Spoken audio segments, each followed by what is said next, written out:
Simon & Schuster Australia presents An Academic Affair by Jodi McAlister, narrated by David Berry and Marny Kennedy. Prologue. Jonah. In my 15 years of fighting with Sadie Shaw, we only had 6 ceasefires. The first 5, we broke. Ceasefire number 1, second year undergrad, 13 years ago. Our unit chair for 18th and 19th century literature made 2 pedagogical decisions that future Jonah, who would go on to teach classes of his own, would find utterly fascinating in their sadism. Number 1, group work was the best possible way to assess individual students' understanding of the libertine novel. Number 2, pairing the students who, over the year and a half they'd known each other, had spent every seminar passionately disagreeing with each other, would lead to excellent results. I want to believe the unit chair's sadism was intentionally ironic, given one of the authors we were studying was the Marquis de Sade, but that would definitely be an overreading. "Truce, Fisher," 19-year-old Sadie said, long red hair spilling over her shoulders as she marched across the seminar room towards me. "The grade we get on this assessment is more important to me than the fact I can't stand you." She held out her hand for me to shake. I looked at it. "Well?"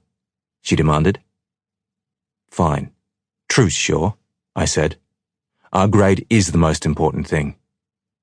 I shook her hand. Her skin was soft against mine, the way I had imagined it might be, but her grip was secure, assertive, assured. Mine wasn't. I loved arguing with Sadie in seminars. Everything I could think of, she always had an answer to, sometimes a completely unexpected one, and it was entirely, utterly thrilling. This was our 4th semester of undergraduate lit studies at Eastern Sydney University. Every semester, I made sure we were in the same seminars, even if they were at 8 a.m., which should really tell you something, because I liked arguing with her so much. Every week, I looked forward to the hours we spent together, to those productive, fruitful, generative debates, to the way our commitment to one-upping each other made us both better students, to the glint in her eyes as she turned her gaze on me across the room, to whatever it was she would say next.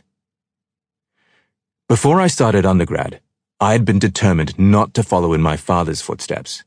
I had no desire to do what my brother Elias was doing, to try to become the sequel to Professor Christian Fisher, eminently unbearable scholar. Yes, I loved reading. Yes, I loved learning. Yes, I was even going to do my degree at ESU, where my dad worked, but that was as far as I was going to go. Under no circumstances would I become an academic, not if it meant becoming someone like him. Arguing with Sadie had changed my mind about everything I'd imagined for my future. But she didn't feel the way I did. At all. Sadie Shaw couldn't stand me. That's probably why I was the one who broke the first ceasefire, by picking a fight about what theoretical framework we should use to examine les liaisons dangereuses.